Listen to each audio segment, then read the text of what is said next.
गुरुजी हम लोग शुरू करते हैं। शामिल सभी साथियों की तरफ से गुरुजी को सादर प्रणाम। प्रतियोगिता कुशमर्दनी सीरीज का आज 11वां दिन है। गुरुजी से निवेदन करेंगे, गुरुजी अपना अनुभव हम प्रतियोगी छात्रों को, उनके गार्जियंस को साझा करें, जिससे वे सभी स्वयं का तथा अपने परिवार के प्रतिभागी छात्रों के भविष्य को उज्जवल बनाने में सहायक हों। प्रणाम गुरुजी। आज का टॉपिक है समाजवाद के विविध आयाम, अतीत के झरोखों से लेकर वर्तमान के भविष्य के विभिन्न कोणों तक। हर व्यक्ति समाजवाद चाहता है, शुरू से चाहता रहा कि सभी प्रसन्न हो, सभी बराबर हो, ऐसा कम से कम दिखाने की कोशिश करता है। लेकिन वही बात जब अपने सिर पर आती है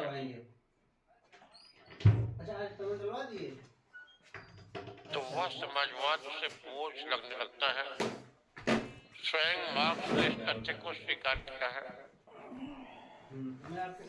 थीसिस, एंटीथेसिस और सिंथेसिस की थ्योरी में अपने कम्युनिज्म को भी मार्क्स ने साइंटिफिक सोशलिज्म कहा है। उसे भी समाजवाद की एक विधा माना है। इसलिए साम्यवाद, कम्युनिज्म को साम्यवाद समझने वाले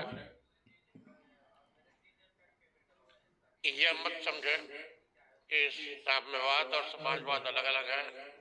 साम्यवाद समाजवाद की एक शाखा है, एक ब्रांच है, एक वैरायटी है। समाजवाद की तमाम वैरायटी है, तमाम ब्रांचेज है, तमाम शाखाएं डाले हैं। उसी में से एक साम्यवाद भी है, जिसे मार्क्सवाद कहते हैं। बिल्कुल बिल्कुल, लिंक से गद्दारी नहीं। आम जनता, गरीब को कहीं आज कोई आम आदमी पार्टी उसका नाम बना कर चलता है, तो कहीं प्राचीन काल में कहा गया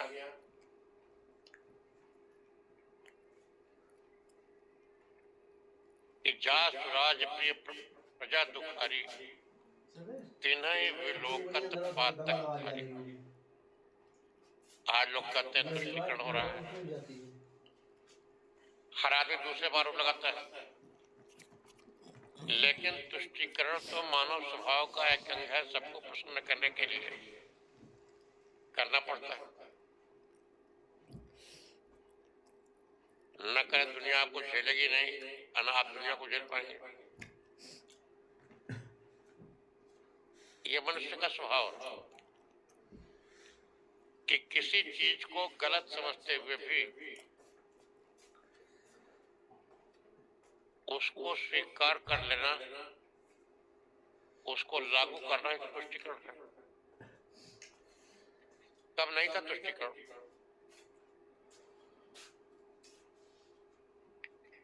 आज जो आलोचना करते हुए देखे कि कालिदास ने रघुवंश में क्या कहा है, कौलीन भीतेन गृहान निरस्ता, कौलीन भीतेन गृहान निरस्ता, न तेन वैदेह सुता मनस्ता। भगवान पूजनीय श्री रामचंद्र जी द्वारा कुछ चर्चा के भय से सुदर्शन जी क्या कहेंगे, शैलेश जी क्या कहेंगे, त्रिपाठी जी क्या कहेंगे, पांडे जी क्या कहेंगे, इस डर से सीता जी का परित्याग किया गया, जब वे जानते थे कि वे परम पवित्र हैं, कोई भी ऊट उनमें नहीं। अज्ञानता में, भ्रम में अगर कोई दंडित कर दिया जाए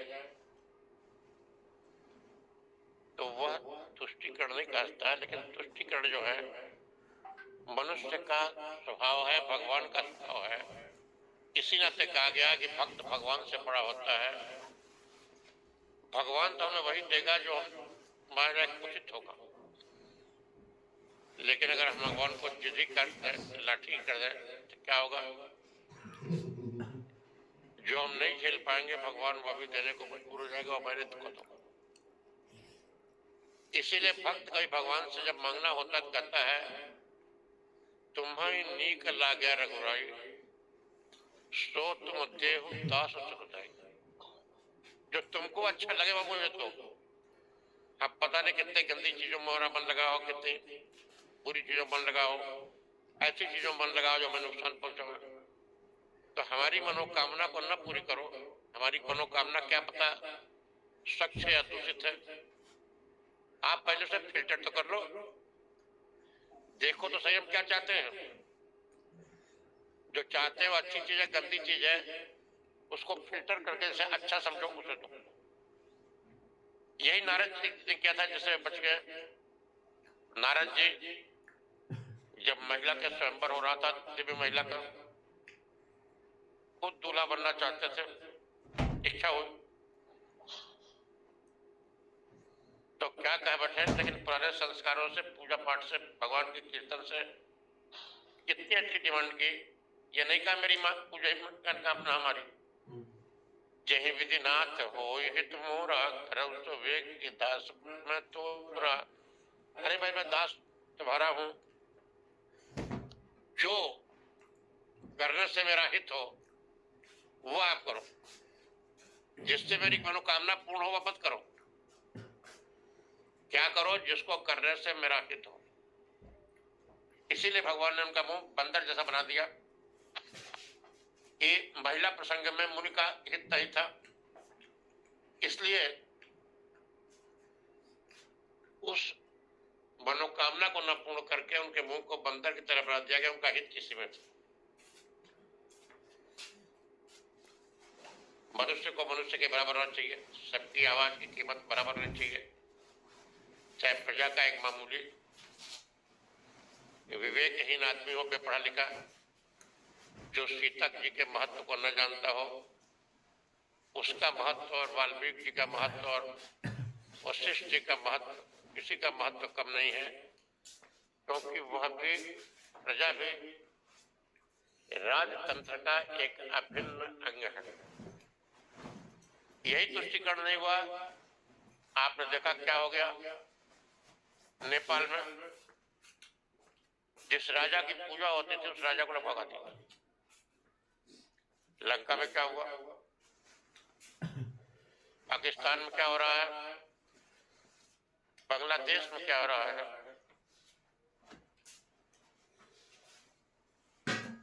और शायद एक कारण है कि जहां स्पष्ट रूप से उत्तर प्रदेश के लखनऊ, उसके लखनऊ में गैस चूल्हा जलाए थे आप?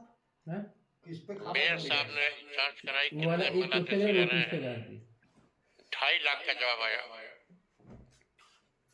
ये किसी सरकार का आलोचक का कहना नहीं है, मेयर साहब के जांच करके सरकारी अभी अधिकारी हम चेक करेंगे ना दोबारा। इस साख्या से मेयर साहब सम्मत थे। उन्होंने कहा कि उनका अंदाजा था कि लगभग 6 लाख बांग्लादेशी लखनऊ में खाली रह रहे हैं। अब एक घूम टाल करके उस एरिया को घेर रहे हैं, उस एरिया को जहां मुख्यमंत्री जी का विशेष आना जाना है या जहां उनका निवास है। जरा जरा सी बात पर ध्वस्तीकरण तत्काल हो जाता है। ध्वस्तीकरण की कोशिश हुई। सरकारी कर्मचारी जो महिलाएं थी उनके चीरहरण का और वस्त्र फाड़ने जैसी घटनाएं हुई, लेकिन तत्काल ध्वस्तीकरण नहीं रखी गई, रोक दी गई। ये किसी मुलायम सिंह जी का शासन नहीं था, जैन जी का शासन नहीं था, किसी सोनिया गांधी या ममता बनर्जी का शासन नहीं था, भाजपा का शासन था। उसमें भी सोने पर सुहागा योगी अखिलेश जी का। जा रहा हूँ चेक कर। लेकिन ये प्रजा रंजन जिसका आरोप, जिसको कि हम आदर्श की भाषा में प्रजा रंजन कहते हैं, और जिसको चिढ़ाने के लिए कहते हैं तुष्टीकरण कहते हैं। जो आरोप अखिलेश जी पर लगता था, क्या कोई ट्रस्ट योजना बना के, माहौल बना के उचित अवसर पर प्रजा में इस पर आलोचना, प्रत्यालोचना, चर्चा, जबकि इस ध्वस्तीकरण के लिए था कोई कंट्रोवर्सी नहीं, माननीय सुप्रीम कोर्ट सब कुछ था, लेकिन फिर भी बुलडोजर की स्पीड रुकी, चलेगी तो उचित समय पर चलेगी। नाक मूंद के सरकारी आदेश या सुप्रीम कोर्ट के आदेश का पालन भी नहीं होता। प्रजा को संतुष्ट करना होता है। प्रजा संतुष्ट क्यों होती है? सबसे अधिक इस बात पर दो बातों से, जिसमें एक बात पर विवाद चल रहे हैं, समाजवाद, और दूसरा हम बड़े कि तुम बड़े, हमारा वर्चस्व कि तुम्हारा वर्चस्व। इसी दो बात में संतोष होता है, ना संतोष किस बात को? नहीं किसी को बहुत अधिक हो, नहीं किसी को कम हो। ये जो दिनकर जी ने आह्वान किया, सिंहासन खाली करो कि जनता आती है, तब 34 करोड़ भारत का आबादी थी। भारत, पाकिस्तान, बांग्लादेश के मिला के 34 करोड़ वाणी का अनाहत नाद सुनो, सिंहासन खाली करो की जनता आती है। समय के अनुसार आवाज बदलनी पड़ती है। दिनकर जी घनघोर गांधीवादी थे, लेकिन जब सन 65 का हमला हुआ तो उन्होंने परशुराम की प्रतीक्षा लिख डाली और उसमें लिखा कि गांधी की रक्षा करने को गांधी से भागो, गांधी की रक्षा करने को गांधी से भागो। अगर चाहते हो कि गांधी जी बचे रहे, उनका नाम बचा रहे, तो गांधी जी से भाग जाओ, उनके रास्ते को छोड़ दो। ये किसी गांधी द्रोही का कहा हुआ बात नहीं है, किसी जनक की बात नहीं, किसकी कोई बात नहीं, ये किसी सावरकर की भी कही बात नहीं है। ये उस व्यक्ति की कही बात है जो राष्ट्रीय कोई सरकार के द्वारा बनाया गया था और जो गांधी जी का परम भक्त माना जाता था। छिड़ गया युद्ध तो ये ऋषभम बोले दागेगा। सन 62 के युद्ध में जब यह लगा कि बिना बमगोलों के दगे हुए लड़ाई नहीं होगी, तो एक विजन बदल गया। गांधीवादी विचारधारा के ठाकुर गोपाल सिंह नेपाली, जिनकी कविताएं उतने टाइम रेडियो पर आ रही थी, क्या ललकारते हुए पाए गए, ऐसा थी दिल्ली जाना तो कहना अपनी सरकार से, ऐसा थी दिल्ली जाना तो कहना अपनी सरकार से। चरखा चलता है हाथों से, शासन चलता तलवार से। ऐसा थी दिल्ली जाना तो कहना अपनी सरकार से, चरखा चलता है हाथों से, शासन चलता तलवार से। सबकी भाषा बदल गई, देश की आवाज बदल गई। उस लोक रंजन करने में देश का मिलिट्राइजेशन चालू हुआ, हम बड़े तुम बड़े, इसको ले होती है। लेकिन सबसे बड़ी बात होती है कि भूखे पेट ने भजन को पाला, ले ले अपनी कंठी माला। खाली पेट जब हो जाता है तो कोई भी विचारधारा उस समय अच्छी नहीं लगती है। उस समय यह अच्छा लगता है कि हमारा पेट कैसे भरे।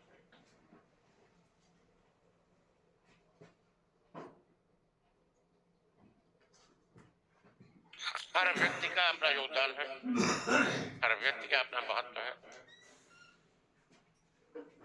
इसको नकारा नहीं जा सकता है।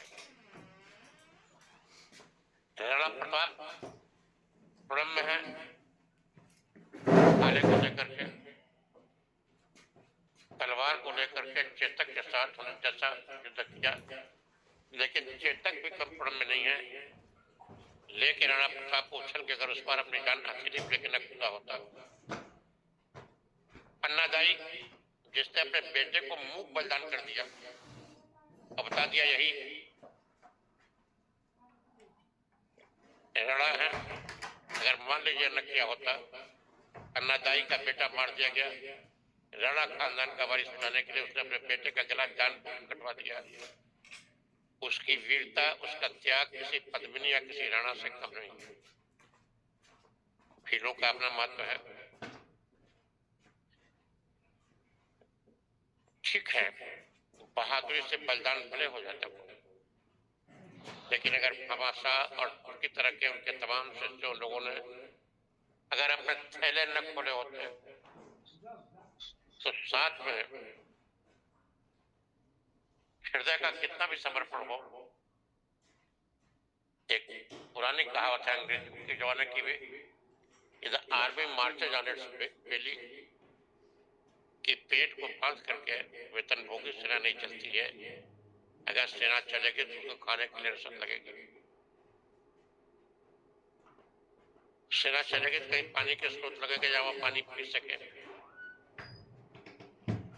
और कहीं पर वह घास की रोटी भी खा सके। इसके लिए चूल्हा चौका, कुछ न कुछ भोजन का इंतजाम उसके परिवार के लिए मिनिमम मेंटेनेंस तो लगेगा ही लगेगा। इसके लिए किसी भामाशाह की जरूरत होती है, गद्दार की जरूरत होती है। राणा प्रताप से गद्दारी करके लड़ करके जो भाई तख्त सिंह अकबर की ओर से पूरी हल्दी घाटी की लड़ाई लड़ा, वही तख्त सिंह अगर न रहा होता तो शायद राणा प्रताप की जान उसी दिन न बच पाती, गिरफ्तार होगा या मार डालेगा। जब झाला ने राणा का मुकुट अपने सिर पर ले लिया तो 4 मुगल सवार खाने इसको पहचान पाए। वह घायल राणा का पीछा कर लिया। पीछे अपनी छोटी सी विश्वस्त टुकड़ी को लेकर के उन 4 मुगलों का पूछा अकबर की ओर से लड़ रहे हैं। भाई तख्त सिंह के हृदय में भाई का प्यार जगा। उसने चारों मुगलों को रास्ते में मार के फेंक दिया और चेतक की मृत्यु के बाद राणा प्रताप को अपना घोड़ा दिया, जिससे कि वे अपनी जान को बचा सके। झाला का भी कम महत्व नहीं है। राणा का चक्र उसने, राणा का मुकुट उसने अपने सिर पर रख लिया।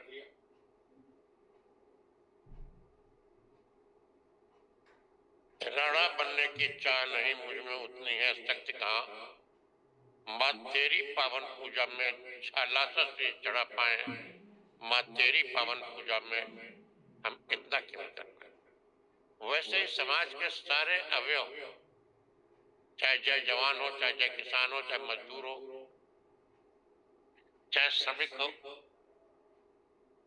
चाहे शोध कर रहा है कोई वैज्ञानिक हो, कोई विद्यार्थी हो, कोई काका गागा ABCD सिखाने वाला अध्यापक हो, अगर वह नहीं रहेगा तो रिसर्च कराने वाले के लिए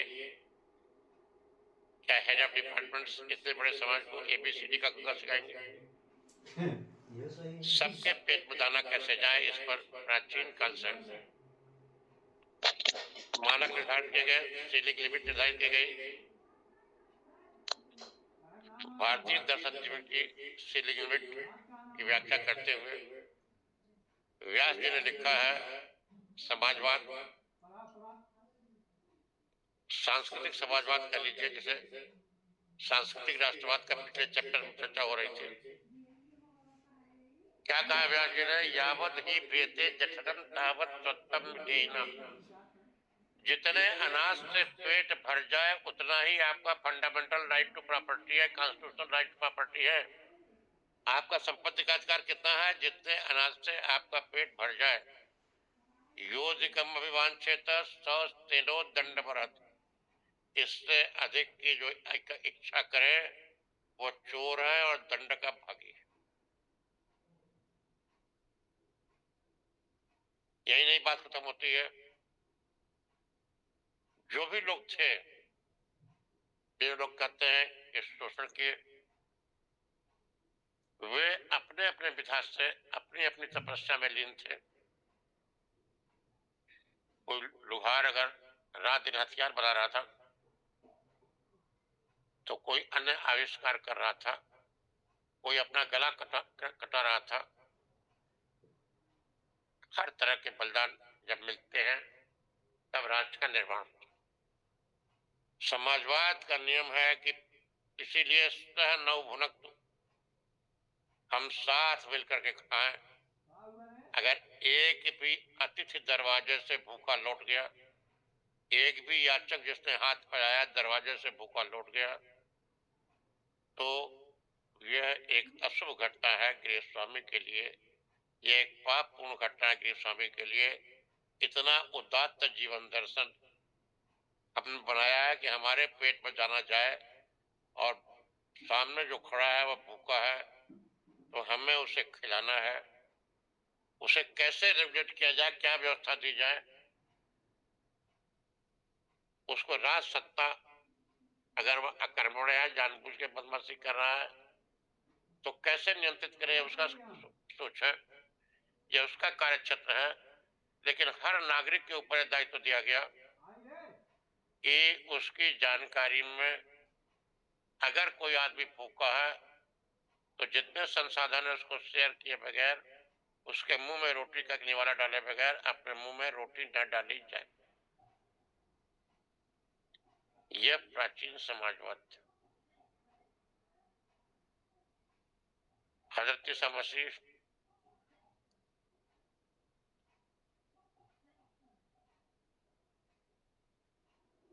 के गरीबी के बारे में, गरीबों के बारे में क्या विचार है देखा गया।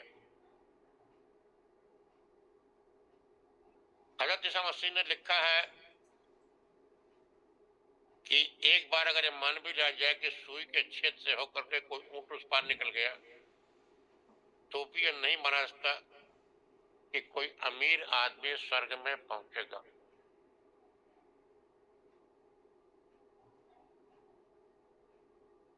हजरत मोहम्मद साहब की भाषा में, उनके समर्थकों की भाषा में 72 पैबंद उनके कुर्ते में होते थे, जबकि वे मीरे अरब भी थे और पीरे अरब भी थे, हर संसाधन जुटा सकते थे। गरीबी मोहम्मद को प्यारी बहुत थी, गरीबी को ईमा का जेवर समझना। अगर चाहते तो सितारे चमकते, मगर उसमें पैबंद 72 समझना। इसी भाव को अल्लामा इकबाल ने इस्लाम के इसी भाव को आंतरिक रूप में उद्घोषित किया है। जिस खेत का गंदुम न हो दहका को मयसर, जिस खेत का गंदुम न हो दहका को मयसर, उस खेत के हर कोसे गंदुम का जला दो। जिस खेत का दाना किसी गरीब आदमी को न मिल सके, जिस खेत का दाना किसी गरीब आदमी को न मिल सके, उस खेत के एक एक दाने को, एक एक कण को जला डालो।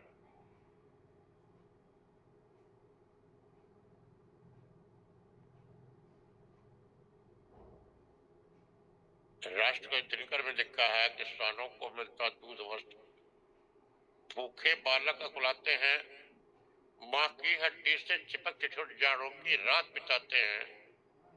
युवती के लज्जा वसन बेच जब ब्याज चुकाए जाते हैं, मालिक जब तेल फूलों पर पानी सा तब बहाते हैं। पापी महलों का अहंकार तब देता मुझको आमंत्रण, पापी महलों का अहंकार तब देता मुझको आमंत्रण। लेकिन इस सारी लड़ाई को निकालते करते हुए कार्ल मार्क्स साहब ने एक साइंटिफिक सोशलिज्म पेश किया, जिसमें उन्होंने घोषणा किया कि हृदय परिवर्तन कुछ लोगों को हो सकता है, थोक के भाव नहीं हो सकता, और सरकार को बलपूर्वक तानाशाही लेकर ला करके अमीरों को रौंद करके गरीबों को समान भागीदारी देनी पड़ेगी। इसका कोई विकल्प नहीं है। उनकी सोच थी।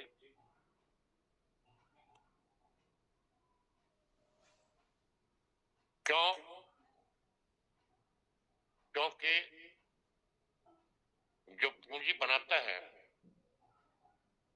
वो पूंजी को बचाए रखने के लिए, उसको और सुरक्षित करने के लिए वो तमाम हथकंडे अपनाता है जो गरीबों पर अत्याचार से भरे होते हैं। ये कोठी जो तुमको नजर आ रही है, बुलंदी अपने जो इतरा रही है, जरा इसके गमले के फूलों को सूंघो, उन्हें गरीबा की बू आ रही है। गरीबों के खून की बू इसके फूलों से आ रही है।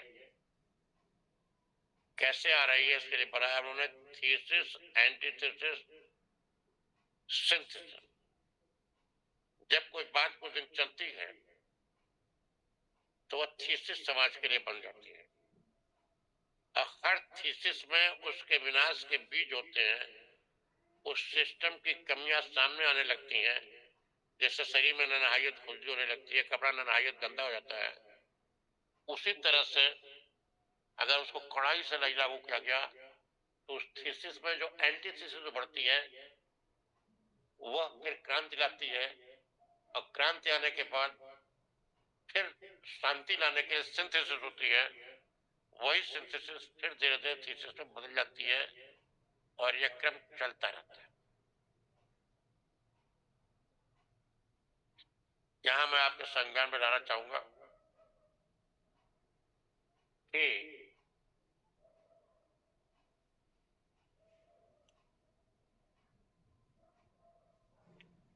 डिक्टेटरशिप ऑफ द प्रोलेटेरिएट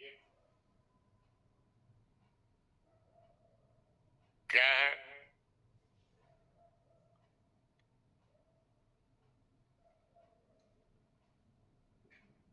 कैसे हम अपनी बातों को तानाशाही के ढंग से लागू करने के लिए हकदार हैं, इस पर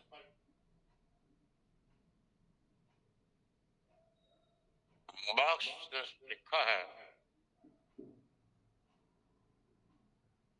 कि प्रोलेटेरिएट माने गरीब लोगों को अगर एक बार सफलता मिल जाए, क्रांति भी हो जाए, तो फिर उसमें कीड़े डाल के सड़ा देते हैं, और फिर पूंजीपत उसको फिर हावी सामंत, हावी पूंजीपत व्यवस्था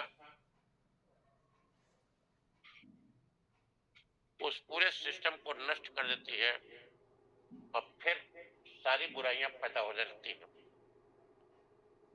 इसको रोकने के लिए उसने डिक्टेटरशिप ऑफ द प्रोलेटेरिएट का कुछ दिन के लिए आह्वान किया है, और एक स्टेज आएगी कि इसकी आवश्यकता नहीं पड़ेगी, क्योंकि तब तक स्टेट अंत में विदर कर जाएगी, समाप्त हो जाएगी। ये नेचर होता है कि देखने में लगता है कि आज लोग बड़ी सहूलियत पा गए हैं, पहले बड़ा कष्ट था, पहले बड़ी तानाशाही थी, ये भूत पहले बिगाड़ लिया था, जबरदस्ती की जाती थी। आज कोई भी सिस्टम आप लाइए उसमें वही बुराई पैदा कर जाती थी। दिखाया जाता था कि कैसे दौड़ा दौड़ा के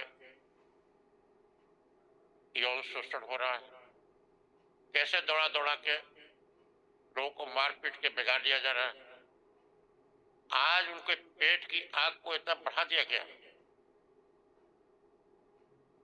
आज कृत्रिम रूप से जीवन स्तर के बारे में एक कृत्रिम रूप से उनकी बुद्धि पर कब्जा करके ऐसी धारणा बना दी गई है कि जिस अत्याचार को वे रजिस्ट करते थे, जिस अत्याचार से वे रजिस्ट करते थे कुछ लोग, आज उतने लोग भी किसी देश के प्रजातंत्र में पूंजीवादी जीवन में नहीं रहे। वे स्वयं जा करके जो अत्याचार उन पर होते थे, किसी भी डिजाइन के नर पर नारी पर, वे उन अत्याचारों को सहज भाव से केवल एक सीढ़ी के प्रमोशन के लिए हजारों लाखों लोग स्वीकार कर रहे हैं, केवल एक बेरोजगारी से मुक्ति पाने के लिए किसी भी शर्त पर झुकने को अधिकांश लोग तैयार हो जा रहे हैं, अधिकांश लोग सरेंडर कर जा रहे हैं कि चाहे गाली दीजिए, हाथ जोड़ के खड़े रहेंगे, हमें बढ़िया पोस्टिंग मिल जाए, बढ़िया असाइनमेंट मिल जाए, बढ़िया हमें टिकट मिल जाए, जीत गए तो मंत्री पद मिल जाए, मंत्री पद मिल गए तो और ऊंचे मुख्यमंत्री प्रधानमंत्री पहुंचे, वहां भी पहुंच गए तो चाहे पलटू राम बनना पड़े चाहे कुछ बनना पड़े, यहाँ से वहां हिलते डुलते रहे। एकमात्र लक्ष्य कुर्सी बचाना रह गया। चाहे नौकरी में हो, चाहे व्यापार में हो, चाहे गुंडई में हो, चाहे शराफत में हो, हर आदमी एक मशीन का टुकड़ा होकर के रह गया है। और जितना अत्याचार राजशाही और तानाशाही के ऊपर आरोपित किया जाता है, उससे अधिक अत्याचार सहने के लिए लोग सहर्ष प्रस्तुत हो जाते हैं। जितना अत्याचार राजशाही और तानाशाही में आरोप लगता था, उससे अधिक अत्याचार को स्वेच्छा से अपने शरीर पर, आत्मा पर बर्दाश्त करने के लिए जनता तैयार हो जाती है। यह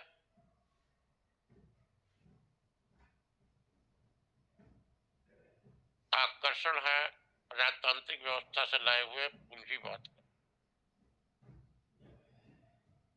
इसको रोकने के लिए मार्क्स ने कहा है कि शस्त्र भी उठाना पड़े तो बुरा नहीं है। उसी भावना को दिनकर जी ने व्यक्त की है। पातकी न होता है प्रबुद्ध दलितों का खड्ग,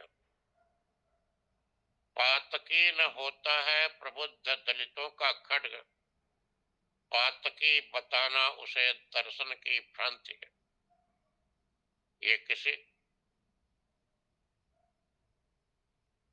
पासवान साहब का या मायावती का या स्वामी प्रसाद गौला की लाइन नहीं है। ये लाइन एक राष्ट्रीय कवि की है जो जात से भूमिहार थे, जन्म से भूमिहार थे, लेकिन भावनाएं उनकी इतनी ज्वलित हुई कि उनके कलम से निकला, पातकी न होता है प्रबुद्ध दलितों का खड्ग, पातकी बताना उसे दर्शन की भ्रांति है। आखिर कैसे आएगी आदर्श व्यवस्था, इसका जवाब देते हैं। कैसे बुराइयां रुकेंगी? युद्ध रोकना है तो उखाड़ विषदंत फेंको, विक व्याघ्र भीति से मही को मुक्त कर दो। अगर युद्ध रोकना है तो भेड़ियों और बाघों के जहर को कुचल दो, उनके दांतों को, विषैले दांतों को उखाड़ के फेंक दो, उनके भय से संसार को मुक्त कर दो। नहीं कर सकते हो, नहीं इतनी दम है तो अथवा अजा के छागलों को भी बनाओ व्याघ्र, दांतों में कराल काल कूट विष भर दो। कि बकरी के बच्चों को भी शेर बनाओ, उनके दांतों में जहर डाल दो ताकि वे उनका मुकाबला कर सके। युद्ध रोकना है तो उखाड़ विषदंत फेंको, वृक व्याघ्र भीत से मही को मुक्त कर दो, अथवा अजा के छागलों को भी बनाओ व्याघ्र, दांतों में कराल काल कूट विष भर दो। वट की विशालता के नीचे जो अनेक वृक्ष ठिठुर रहे हैं, उन्हें फैलने का वर दो। बरगद के पेड़ के नीचे तमाम पौधों को धांत लग जाती है, ठिठुर रहे हैं, उन्हें फैलने की जगह दीजिए। रस सोखता है जो मही का भी बकाया वृक्ष, उसकी सिराएं तोड़ो, डालियां कतर दो। इसी हिंसा का समर्थन मार्क्स ने किया है। जब वे डिक्टेटरशिप ऑफ प्रेडिक्ट करते हैं तो एनिहिलेशन ऑफ द बुर्जुआ उसमें शामिल है। बिना एनिहिलेशन ऑफ बुर्जुआ, कि बुर्जुआ के कत्लेआम से, बुर्जुआ के सर्वनाश के बगैर, बुर्जुआ कहते हैं जो साम्यवाद को रोकने के लिए, जो व्यवस्था परिवर्तन को रोकने के लिए आगे वाला तबका है, उसको रोकने के लिए हमें किसी सीमा तक जाना पड़ेगा।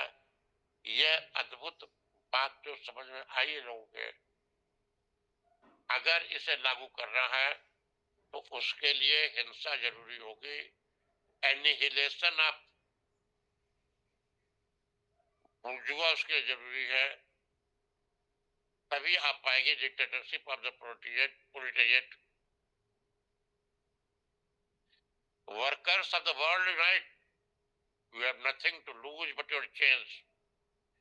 है दुनिया के कर्मचारियों, मजदूरों, तुम एक हो जाओ, क्योंकि तुम्हारे पास खोने के लिए कुछ है ही कहां। केवल तुम अपने बंधनों को ही खो सकते हो, बाकी है क्या तुम्हारे पास? सब तो व्यवस्था ले चुकी है। तो यह व्यवस्था परिवर्तन का आह्वान इस तरह से राष्ट्रकवि ने किया। लेकिन हमें भाव को नहीं भूलना चाहिए, भाषा भले ही बदल जाए। अब विशेष रूप से आते हैं कि इन कॉन्सेप्ट्स को फिर एक बार हम दोहराते हैं। इनको चाहे आपको याद करना पड़े, एक एक लाइन याद कर लीजिएगा, एक एक शब्द, दो तीन शब्दों को। Annihilation of बुर्जुआ। बुर्जुआ माने जो सामंती तत्व हैं, जो पूंजीवादी तत्व हैं, जो समाज के समानता के विरोधी तत्व हैं, उनका कत्लेआम। उनको एक एक आदमी को मार डाला जाए, यह व्यवस्था की हुई है। लेकिन साथ में क्या है, जो जगह जगह पापी तत्व हैं, विनाश करने वाले तत्व हैं, उनसे मुकाबला कैसे हो, उसके लिए हिंसा के अस्त्र को बताया गया। और डिक्टेटरशिप का उल्टा एक दूसरे के पूरक। यहाँ पर एक बहुत बड़े समाजवादी चिंतक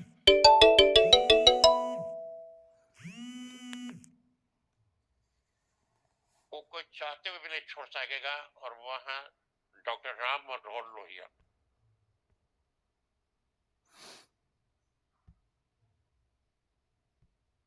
राम मनोहर लोहिया जी गाजियाबाद से निकलने वाली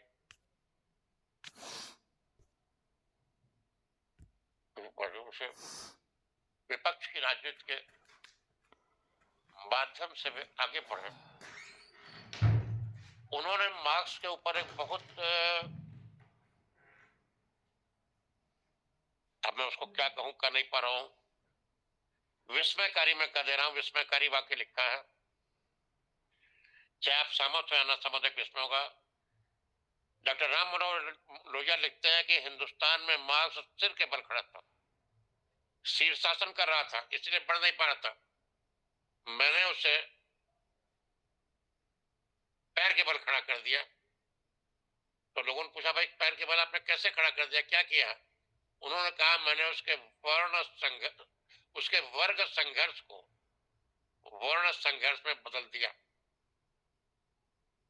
मार्क्स ने क्लास स्ट्रगल पर जोर दिया था कि गरीबों की एक जाति होती है, एक अमीरों की होती है, दो ही जातियां होती हैं, ऐसा मार्क्स सोचना था। लेकिन भारत में इसके विपरीत दिखाई दे रहा था। गरीबों को कुचलने के लिए भी गरीबों का ही प्रयोग यहाँ के सामंत करते रहे हैं, यहाँ के पूंजीपति कर रहे हैं।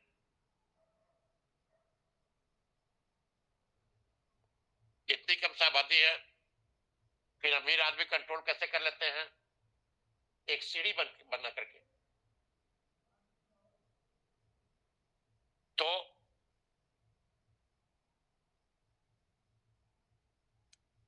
क्या किया इन्होंने? जातिगत संघर्ष में बदलना उनके हिसाब से, लोहिया जी के हिसाब से इसलिए जरूरी था कि हिंदुस्तान में कोई अपने को पिछड़ा या अनुसूचित जाति का या गरीब या अमीर होने के आधार पर, आर्थिक आधार पर अनुभव नहीं करता है।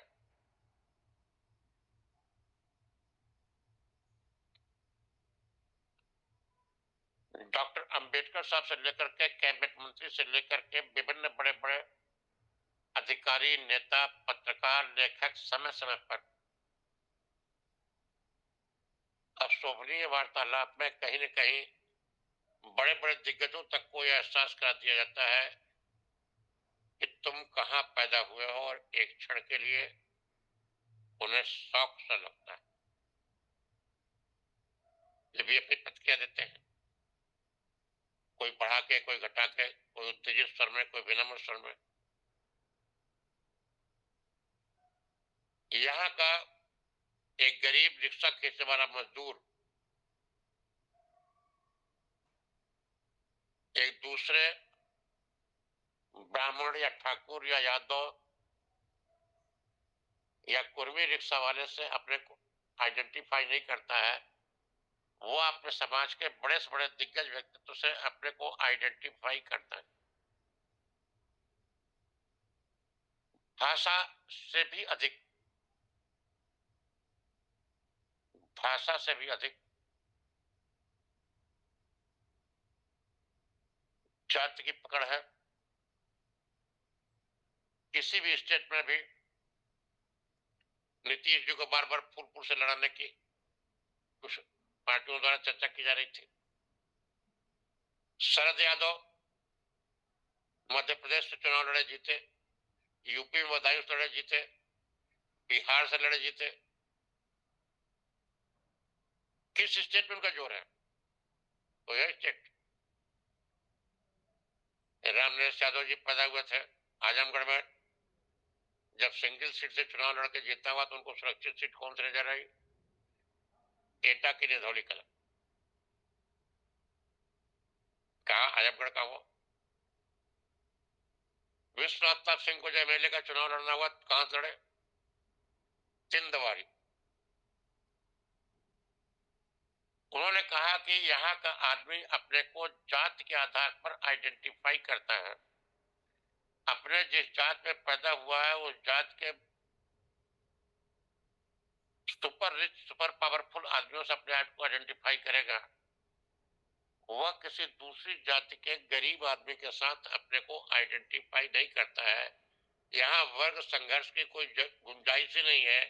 इसीलिए मार्क्सवाद यहाँ बार बार फेल कर गया। यहाँ केवल समाजवाद चल सकता है, जो कि लोहिया की परिभाषा के अनुसार, जिसके लिए वर्ग संघर्ष की जगह वर्ण संघर्ष अत्यंत आवश्यक है। मैं फिर आपका ध्यान आकृष्ट कराऊंगा, कहीं आप वाणी में छलावे या मोह में न आ जाइएगा। जो भी मैं बोल रहा हूं केवल विश्लेषण बोल रहा हूं, मैं अपनी विचारधारा नहीं बोल रहा हूं, मैं आपकी विचारधारा नहीं बोल रहा हूं। मैं चिंतन के कुछ आयाम दे रहा हूं कि जो समस्याएं, जो चिंतन आप समस्या देखते हैं, बहुत से लोगों ने आपको डॉक्टर लोहिया को पढ़ा होगा, लेकिन डॉक्टर लोहिया का समाजवाद दूसरों से कैसे अलग है।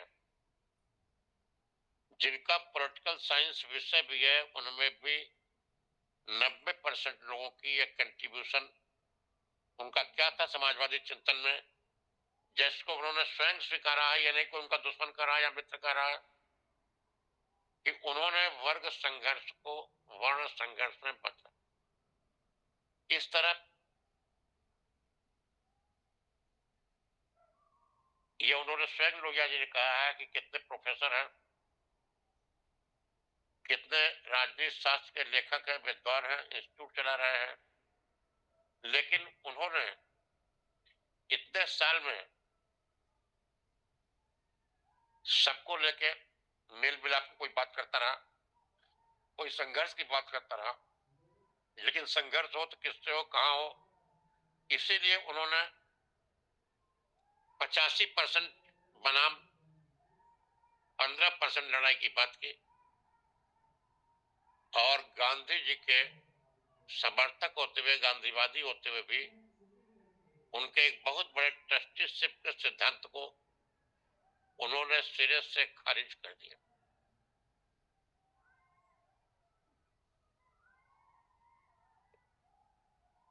उन्होंने दिखाया कि बिना संघर्ष के कुछ मिलना नहीं है, और संघर्ष प्योर संवैधानिक ढंग से नहीं किया जा सकता है। लोहिया जी ने कहा था कि जिंदा कौमें 5 साल इंतजार नहीं कर सकती। साथ ही उन्होंने जोड़ा था कि भीड़ को अनियंत्रित हो जाने का अधिकार,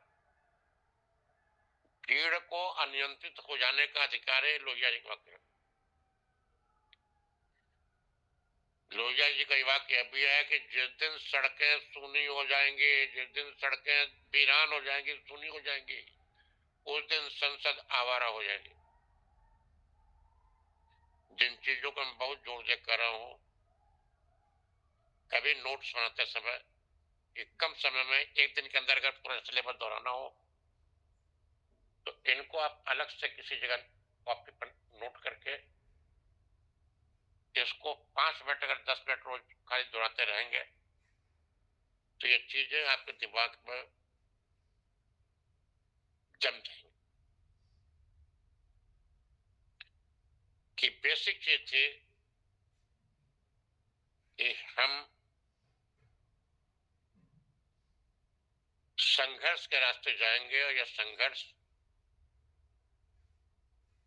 मार्क्स तो हिंसक नहीं होगा, क्योंकि जानते थे कि हिंसा को स्टेट की हिंसा चौगुने दमन तक से दबा देगी, लेकिन गांधी की तरह से केवल डंडा खा करके संघर्ष नहीं होगा। हाजतुल गफ्फार तरह से हाथ बांध के उनके चले नहीं चलेंगे, ईटा फेंकेंगे, पत्थर फेंकेंगे, हाथ तोड़ देंगे, पैर तोड़ देंगे, मारेंगे, मार खाएंगे। इस तरह से जो एक जीवन शैली का उन्होंने आविर्भाव किया, इस पर भी ध्यान देने की जरूरत है। गांधी जी जहां ट्रस्टीशिप के सिद्धांत को अपना रहे थे, वहीं पर लोहिया जी जातिगत संघर्ष या वर्ण संघर्ष का नारा दे रहे थे और वर्ग संघर्ष के अध्याय को बंद करा रहे थे।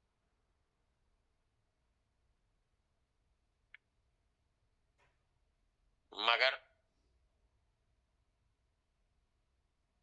चाहे कोई कितनी भी आलोचना करे,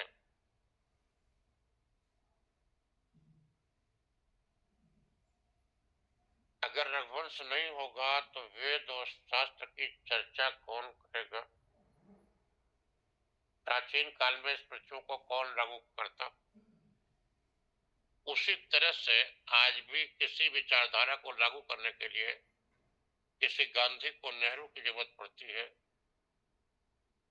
किसी डॉक्टर राम मनोहर लोहिया को, किसी लालू की, किसी मुलायम सिंह की जरूरत पड़ती है, किसी डॉक्टर अंबेडकर को, मायावती जी की, काशीराम जी की, किसी पासवान की या किसी और की, किसी स्टेट में किसी जिस रूप में लागू किया हो। अवसर और समय के अनुसार उनकी रणनीति में कोई व्याघात दिख सकता है, लेकिन सारी कमी के बावजूद आखिर कुछ तो ऐसा था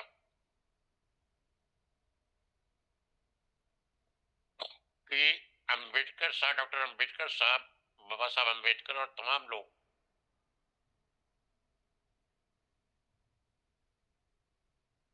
तमाम संघर्ष के बावजूद, तमाम बैठकों के बावजूद, विचारधारा के बावजूद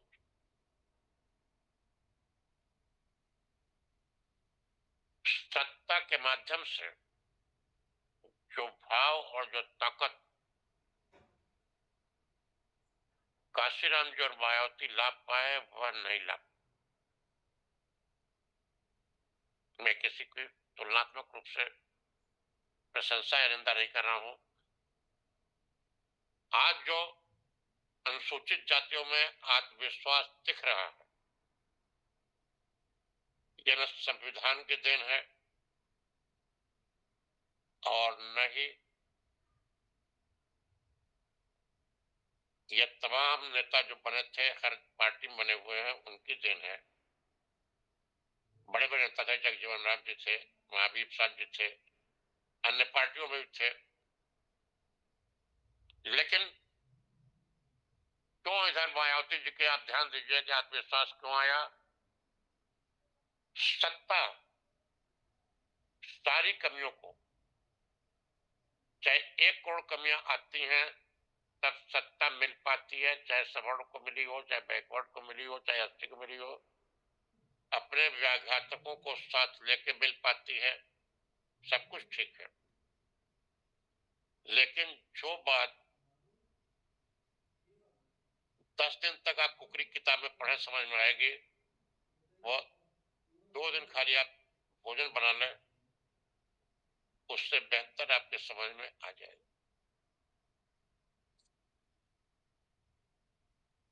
जब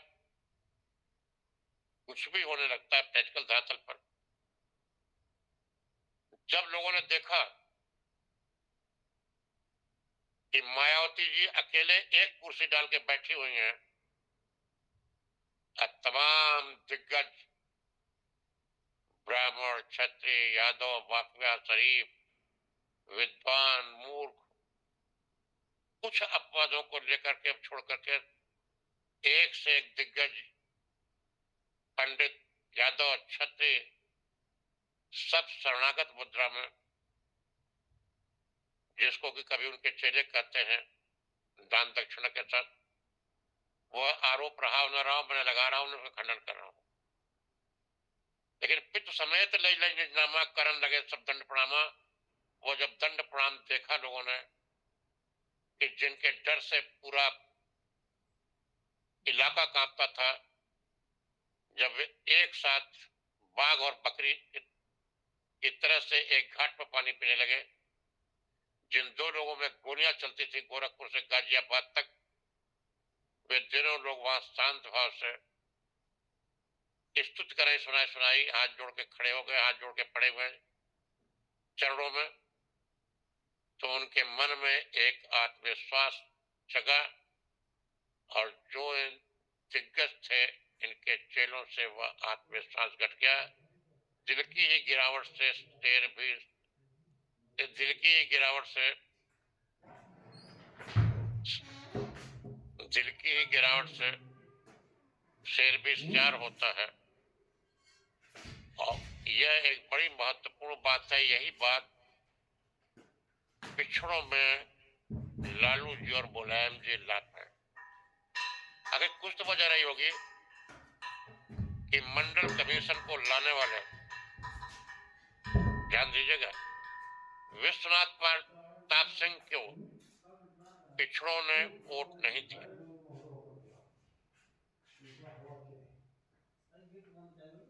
लोग कहते हैं क्या, कभी किसी ने शायद इस एंगल तो सोचा हो कि पिछड़ों के हक में जो सबसे बड़ा निर्णय आज तक हुआ है वह मंडल कमीशन था। चाहे सवर्ण हो, चाहे बैकवर्ड हो, चाहे हरिजन हो, सभी इस बात से सहमत हो गए।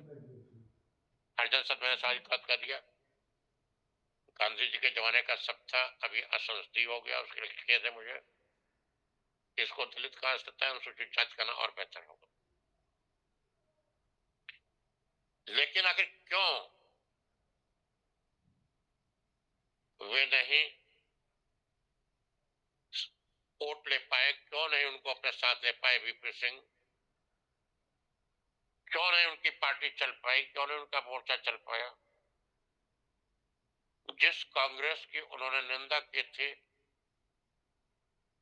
खिलाफ मोर्चा खोला था, उसी के शरण में, उन्हीं की जिंदगी में उनके उत्तराधिकारियों को, वंशियों को क्यों शरण लेनी पड़ी?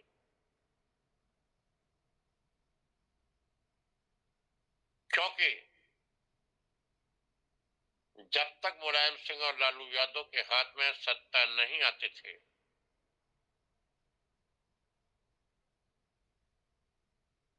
तब तक किसी सड़क के यादव को देख के, किसी वीआईपी यादव को, भले कोई यादव जी करता रहा हो, लेकिन किसी के दूसरे दरवाजे जा गाय धोने वाले को, किसी साइकिल पर दरवाजे दरवाजे जा करके दूध बेचने वाले को कोई यादव जी कहना तब चालू किया जब नेताजी मुलायम सिंह यादव और लालू यादव सत्ता के शिखर पर पहुंचे।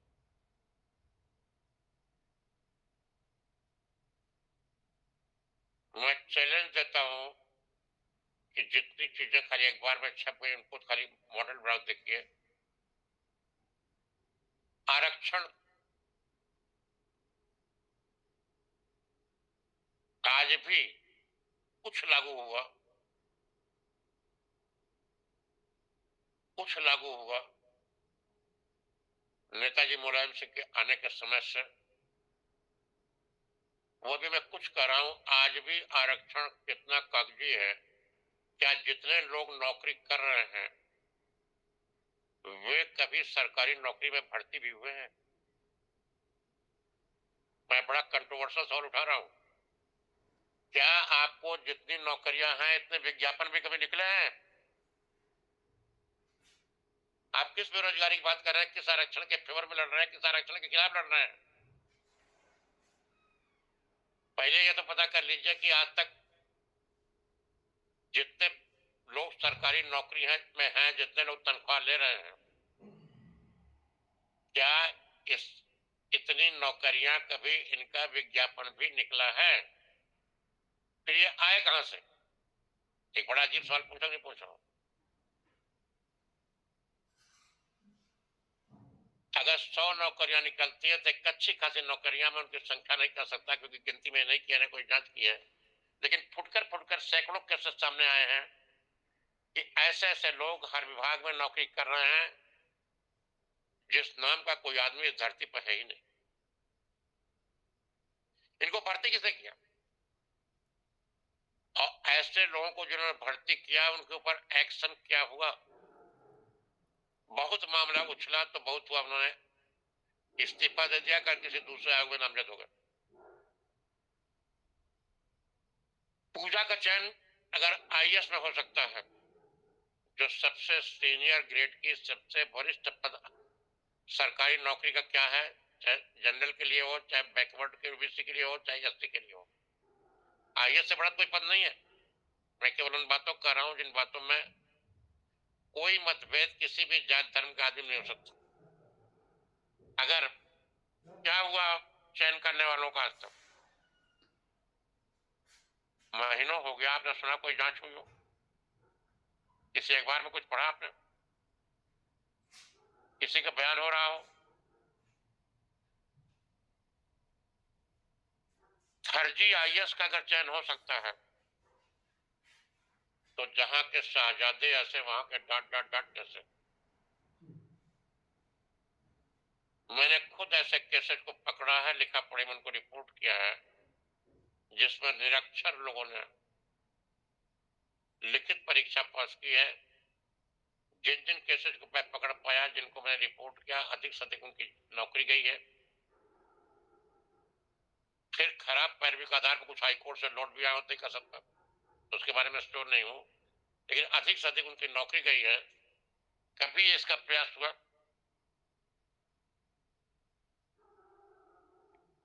कि जब ये निरक्षर थे पास कैसे हुआ? फिर जिस टीम ने पास किया, जिस टीम ने पास किया, उस टीम वाले पर तो मैंने आज तक 40 साल में कोई एक्शन होते नहीं देखा कि तमाम निरक्षर लोग लिखित परीक्षाओं को पास कर ले रहे हैं।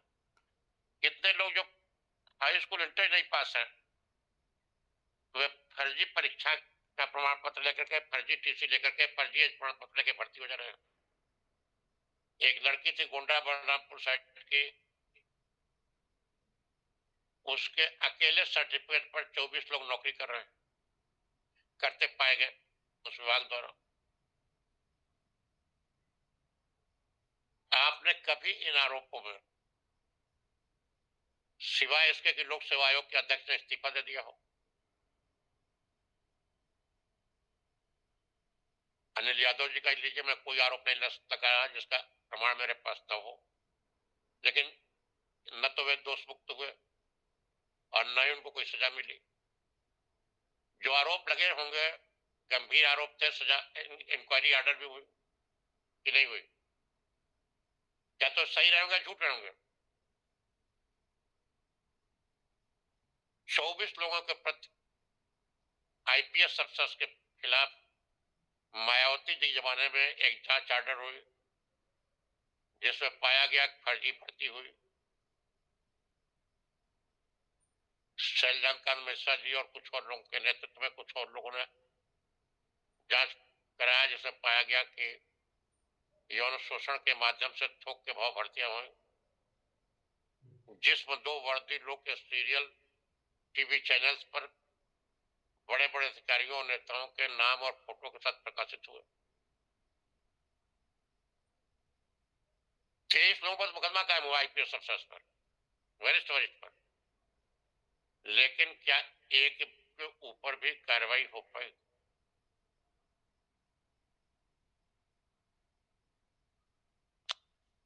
आप पूछ पूछोगे भर्तियां कैसे आती हैं, उसका अगर मैं टाइम को ज्यादा नहीं खींच रहा हूं, लेकिन आप लोगों के लिए बहुत ज्यादा घड़ी पर मेरी लगातार निगाह है,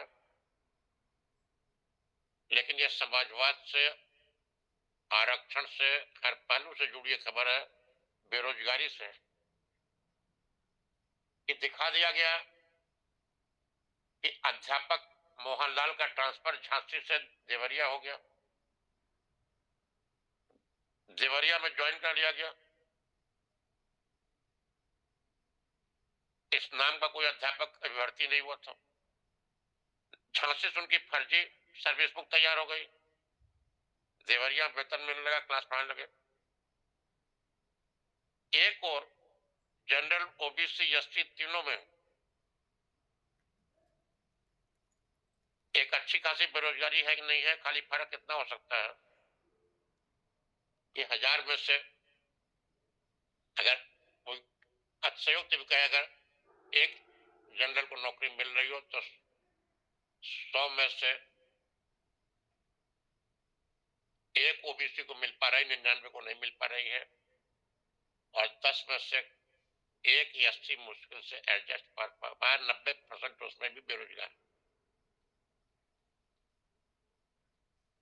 और तीनों ही संवर्गों में आप देख लीजिए कि चाहे पुलिस हो, चाहे शिक्षा हो, चाहे स्वास्थ्य हो, जो लोग मिनिमम क्वालिफिकेशन में नहीं रखते, ग्रेजुएट, पोस्ट ग्रेजुएट बेकार हैं, और जो हाई स्कूल पास में नहीं है, खाली काका पढ़ाने के लिए, एबीसीडी पढ़ाने के लिए, उनको प्राइमरी स्कूल के अध्यापक के रूप में उनका ट्रांसफर होता है।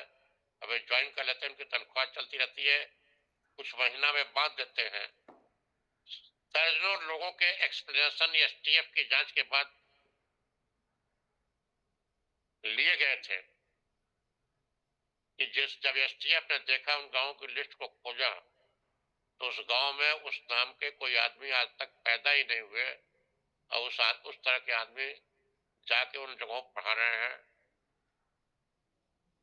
आगे क्या हुआ, कैसे मैनेज हुआ नहीं जानता, लेकिन बेसिक शिक्षा अधिकारी को कम से कम जब यह मालूम हो गया कि ये इस दुनिया में एग्जिस्ट ही नहीं करते हैं, इसी आशय का उसने स्पष्टीकरण मांगा। बीएसए ने शिक्षा निदेशक तक को उसकी कॉपी गई है। मैं पूछता हूं कि क्या दंड दिया जाए, क्या खोजा जाए, क्या न किया जाए तो अलग बात है, लेकिन इसके बावजूद भी साल दर साल वे शिक्षा विभाग में पढ़ा रहे हैं, पढ़ाते रहे और तनख्वाह लेते रहे। अगर ये बात साबित हो गई कि इस नाम का आदमी नहीं है तो ठीक है, कौन दोषी है, कौन नहीं दोषी है, कब जेल जाएगा, इसके लिए मुकदमा कब कायम होगा, तो बात की बात है। और खास्तगी में क्या दिन लगना चाहिए, कोई जांच की आवश्यकता है क्या, कोई सबूत चाहिए क्या? भाई अगर मान लीजिए हम इस दुनिया में हो ही ना, तो क्या हमारा प्रेत तक नौकरी कर रहा है? किसी को आज तक मैंने इस बात पर आंदोलन खड़ा होते नहीं देखा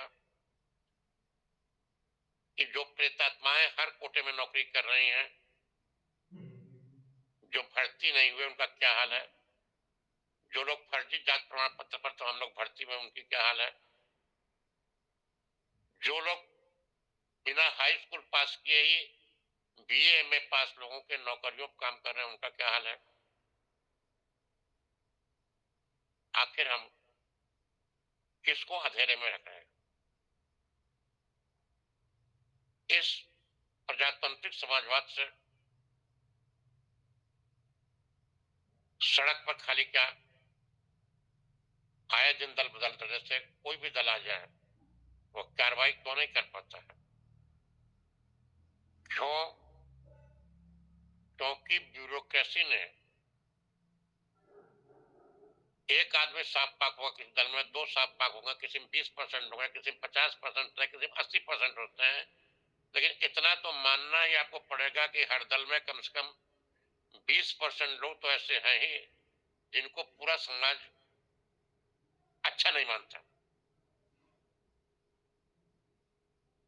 और जब वे 20% लोग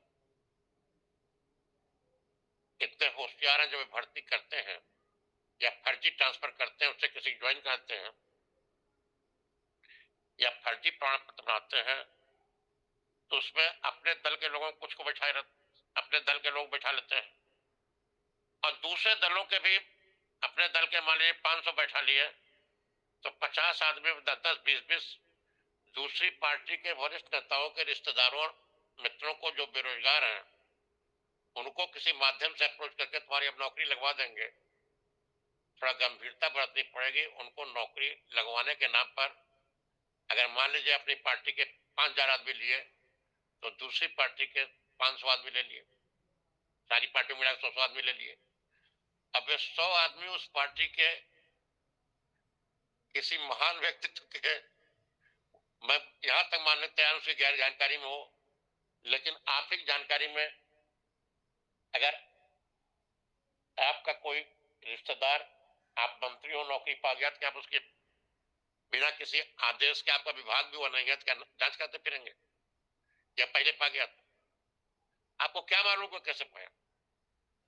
और जब कभी जांच होती है तो उसमें एक साथ हर जगह रोना पिटना बच जाता है। हर सरकार,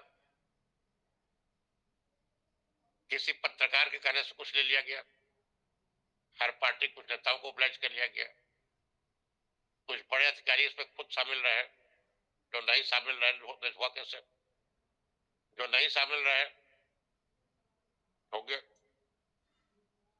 उनके भी 2-4-10 रिश्तेदार मित्र ले गए। इतना व्यापक आधार, इसको न्यू बना दी गई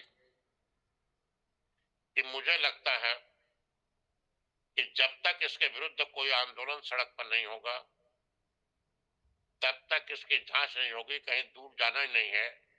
खाली जो लोग विभिन्न विभागों में नौकरी कर रहे हैं, खाली इस बात को देख लिया गया है क्या क्या उस नाम के आदमी इस धरती पर, उस गांव में जहां उनका जन्म स्थान बताया जाता है, उपलब्ध है या नहीं है। अगर सारे बांग्लादेशियों की और रोहिंग्याओं की जांच हो सकती है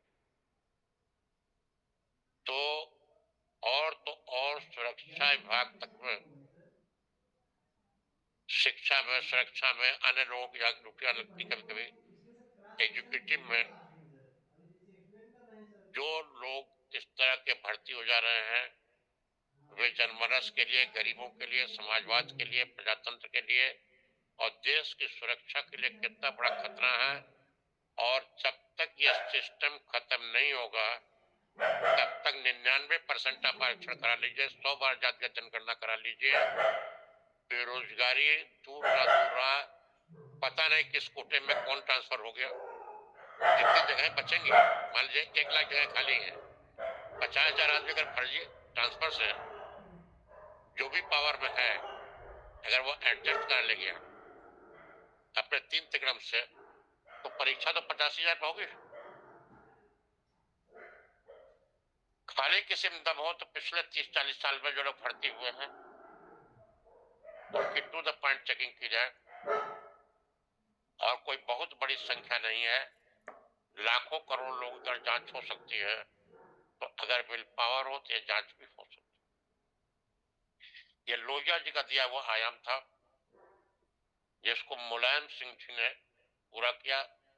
डॉक्टर अंबेडकर का जो सपना था उसको परिवर्तित रूप में सही, किसी रूप में सही, जिस समाज के लिए वे लड़े थे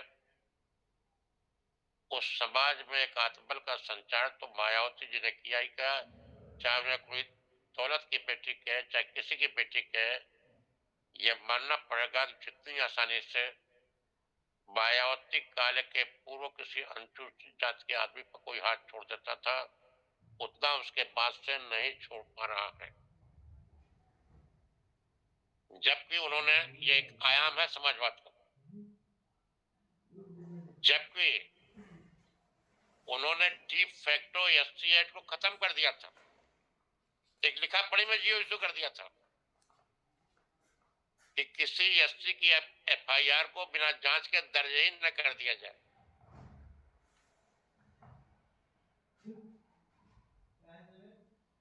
यह लिखा पढ़ी का जियो उनके टाइम में इशू हुआ था, जिसे बाद में उनके जाने के बाद उनके अंतिम 2-1 महीने में हाईकोर्ट ने कैंसिल किया।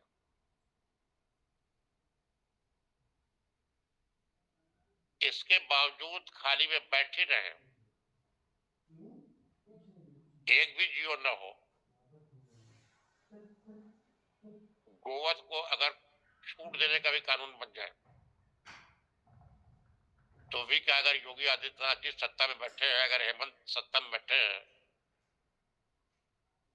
तो कोई गोवध करेगा?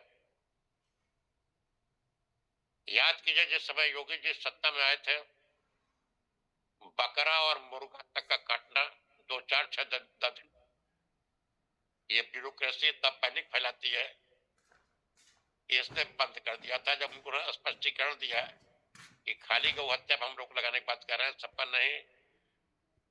आप कहिए पहले भी गौ रक्षा कानून था, पहले भी रोक थे, परसेप्शन होता है। आखिर और किसी टाइम में सड़क पर सड़क को नहीं घूम रहे थे, जानवर को नहीं घूम रहे थे। भाजपा के 3 मुख्यमंत्री से मैं किसी पर आरोप नहीं लगा रहा, लेकिन उन 3 मुख्यमंत्रियों में से किसी कार्यकाल में मैंने सड़क पर गायों को घूमते हुए थूक के भाव नहीं देखा। अगर गौ रक्षा कानून तब लागू था, भाजपा की कानून सरकार थी, 3 मुख्यमंत्री भाजपा के रहे, नहीं रहे? बताइए। प्राइम मिनिस्टर रहे, अटल जी रहे। मैं पूछता हूं कि किसी भारतीय ने क्या सड़क पर जिस थूक के भाव आज सांड बछड़े घूम रहे हैं,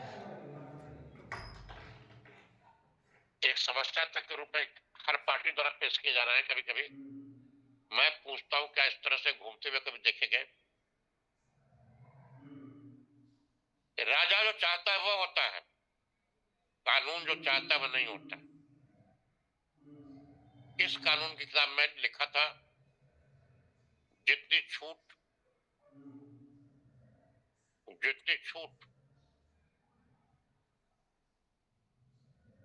आज नहीं है, जितने कड़े कानून आज एससी एक्ट के हैं, इतने कड़े कानून किसी भी गवर्नमेंट में नहीं रहे।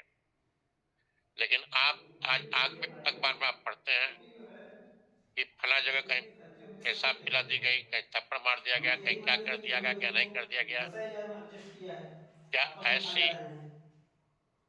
2 4 10 घटनाओं की नहीं, हमने रिपोर्टिंग भी ये भी कहा कि आप एक ईमेल लिख के मायावती रख जी दे दो कार्यकाल में हुई? कि सुखदास निजर फलाना जी इसके जो है सुपरवाइजर हैं, कोई गलती होती है इनकी मानी जाएगी, हम मान राजा जाएंगे, की निगाह पैसा भी पहचानता है। देंगे। जब एससी एक्ट सबसे कमजोर मायावती जी कार्यकाल में था, ऐसा एक इमेल तरह से करके भेजो डिफेक्टो उनको, एससी एक्ट खत्म हो गया था। कम से कम हमारी लाइबिलिटी खत्म हो।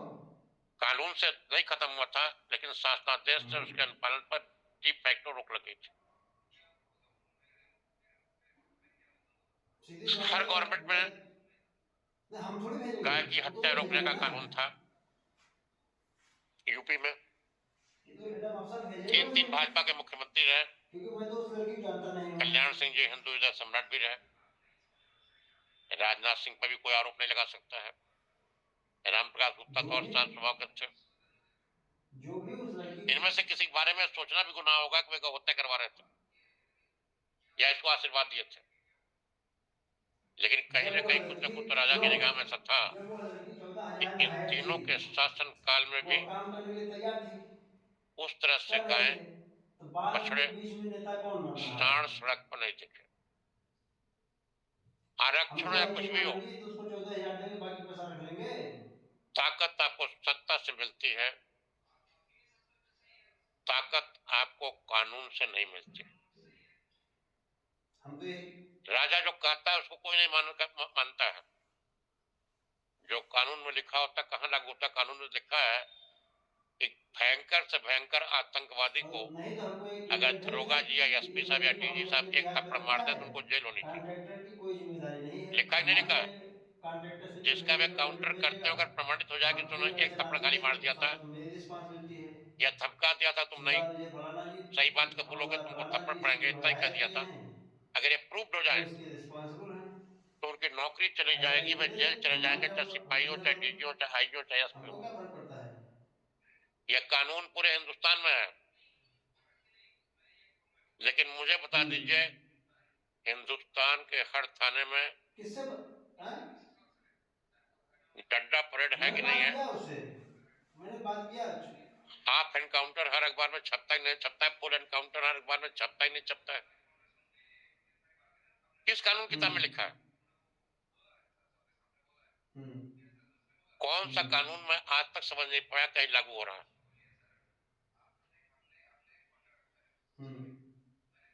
कौन सा कानून कहीं कहां पर क्या लागू हो पा रहा है।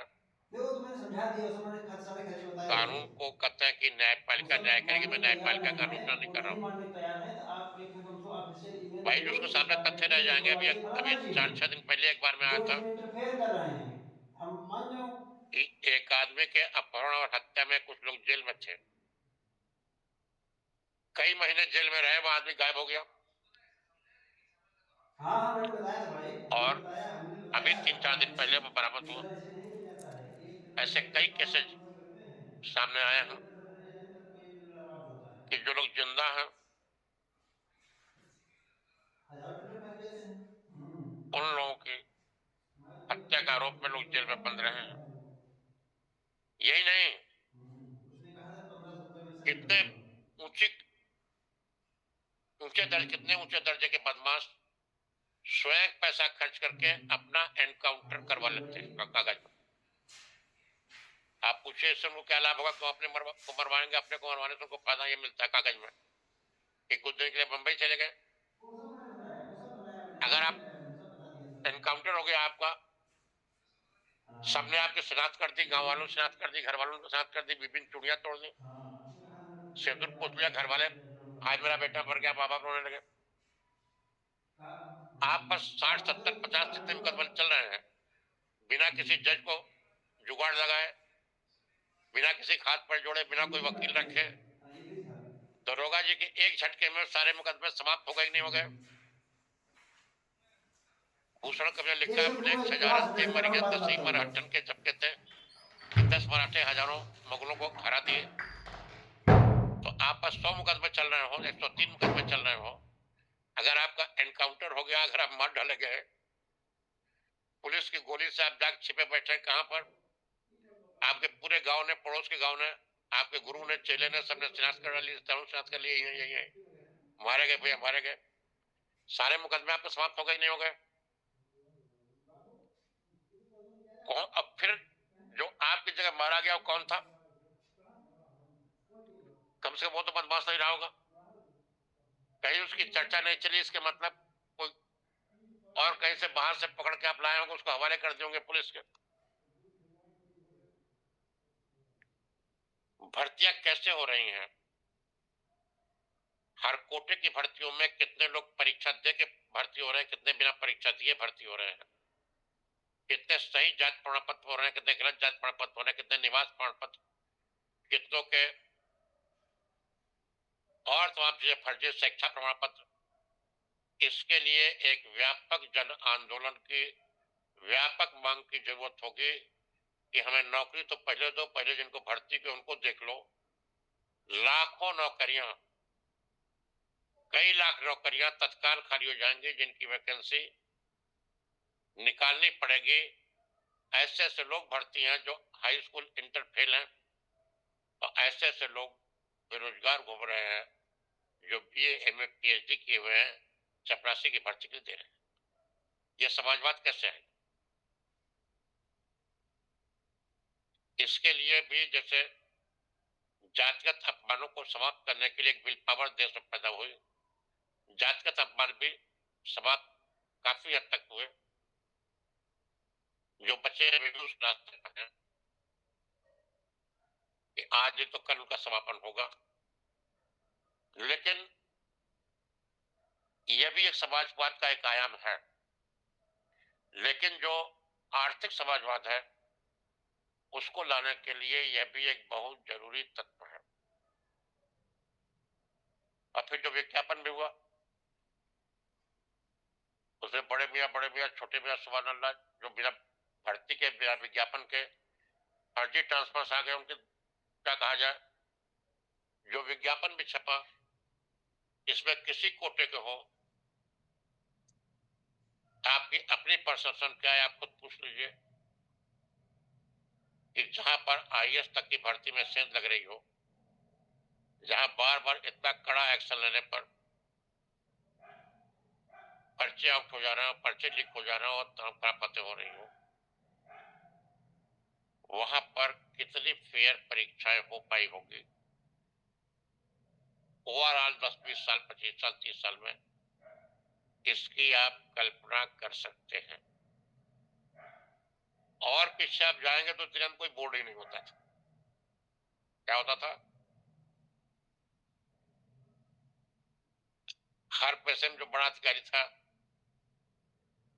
वो ऐसे ही इनामिया भर्ती कर लेता था। हल्ला गुल्ला उस टाइम इसलिए नहीं होता था कि किसी कारणवश तक यह रिवाज नहीं बन पाई थी कि जो लोग बेईमान भी थे, जो लोग दूसरे काम करने के लिए पैसे ले लेते थे, वे भी भर्ती में पैसा नहीं लेते थे। ये रिवाज नहीं बन पाई थी। यह भी कमाई का एक स्रोत है। इतनी गूढ़ विद्या का आविष्कार तब नहीं हुआ था, लिहाजा समाज में कभी इसके लिए हल्ला गुल्ला नहीं मचा। शिक्षा भी इतनी नहीं थी, इतने सोशल चैनल में जहां आप जैसे बैठे बात कर रहे हैं, इस तरह की गुंजाइश तब नहीं थी। मतलब कि अगर और पीछे आप जाएंगे तो आप पाएंगे कि कोई बोर्ड था ही नहीं। किस तारीख को भर्ती हुई कुछ पता नहीं। एक ही नौकरी के एक ही चीज पर कोई 10 दिन पहले भर्ती हो जा रहा है, कोई 10 दिन बाद, कोई 20 दिन बाद, कोई 2 महीने बाद। जब जिसको मिलता गया, अच्छा इसको ही भेज दो, इसको ही भेज दो, देखो कोई जगह है नहीं, हाँ है, अच्छा इसको लगा लो। ये तक जमाने भी हम लोगों ने देखे और इन्हीं आंखों से देखा, इन्हीं रंगी आंखों से। और ये हवा की बातें नहीं है भाई। इसमें जो लेटेस्ट बात मैंने आपको उदाहरण दिया था कि आप बताइए अगर पूजा की भर्ती गलत थी, आईएएस जैसी संस्था में एक गलत आदमी अगर भर्ती हो गया जिससे इस्तीफा ले लिया गया, तो क्या उसका इस्तीफा और उसके गुरु का इस्तीफा जिसने भर्ती किया, ये इस्तीफा ही काफी था? मैं आपके अंतरात्मा से पूछता हूं, जब यह प्रमाणित हो गया तो और कौन कौन लोग दोषी थे इसकी जांच चलती रहती, विवेचना होती रहती। लेकिन क्या यह पता करने में इतनी गूढ़ गूढ़ बातें शत्रु के लोग पता कर लेते हैं कि पाकिस्तान कर रहा है, बांग्लादेश का कर रहा है। आईएएस में पूजा की भर्ती हुई, माननीय अध्यक्ष जी ने इस्तीफा दे दिया, कुछ बीच के लोगों ने कुछ भी नहीं किया। कितने महीने बीत गए, मैं पूछता हूं, आज तक एक भी आदमी का जेल गया? क्या भर्ती होने वाला है, भर्ती करने वाले में से कोई जेल गया? इसको लेकर के क्या किसी ने एक ट्वीट भी किया? क्या एक प्रबुद्ध नागरिक होने का आपको दायित्व नहीं है? क्या इतने लड़के जो कंपटीशन में बैठ रहे हैं उनका दायित्व नहीं है कि उनके व्यक्तिगत हित के लिए है? सड़क पर उतरते टाइम को डर लग सकती हो कि बंद हो गए तो नौकरी नहीं मिलेगी, तो एक ट्वीट करने में कि भाई सरकार ये बताएं कि जो लोग आईएएस तक की भर्ती फर्जी भर्ती हुए और जिन्होंने भर्ती किया उन पर कार्रवाई क्या हो। आज यहां रहते हुए तो एक आयाम इसके और रह गए हैं समाजवाद के, कि एक कैसे वो भी एक बहुत महत्वपूर्ण आयाम है। ये मत सोचिए ये कोई मजाक की चीज है। समाजों में जागरण लगती है, जो छोटी पार्टियां जिनको कहते हैं, ये किस तरह से, भले कोई कहे कि कोई निषाद जी या पटेल जी या कुछ अपने स्वार्थों के लिए कर रहे हो, तो क्या यादव जी या त्रिपाठी जी या ठाकुर साहब परोपकार कर रहे हैं? अपनी पीढ़ी दर पीढ़ी को राजनीति में सेट कर रहे हैं या वे समाज सेवा कर रहे हैं?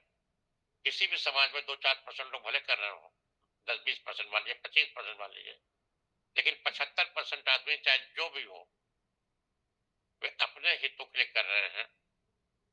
कैसे समाजवाद के ये अंतिम बिंदु पर मैं कल आऊंगा कि जैसे पासवान साहब हैं, जैसे निषाद जी हैं, इन लोगों के हाथों से समाजवाद को कौन सा या अगला आयाम मिला, और कैसे यह आयाम भी समाजवाद की परिभाषा को परिभाषित करेगा, इस पर मैं विस्तार से कल आऊं। ये टॉपिक पॉलिटिकल साइंस के लिए इंपॉर्टेंट है। ये टॉपिक सोशियोलॉजी जो विषय लेके परीक्षा दे रहे हैं, पब्लिक एड को विषय लेके परीक्षा दे रहे हैं, एजुकेशन को जो लेकर परीक्षा दे रहे हैं, और तमाम सोशल साइंसेज भी टॉपिक कब आएगा। साथ ही साथ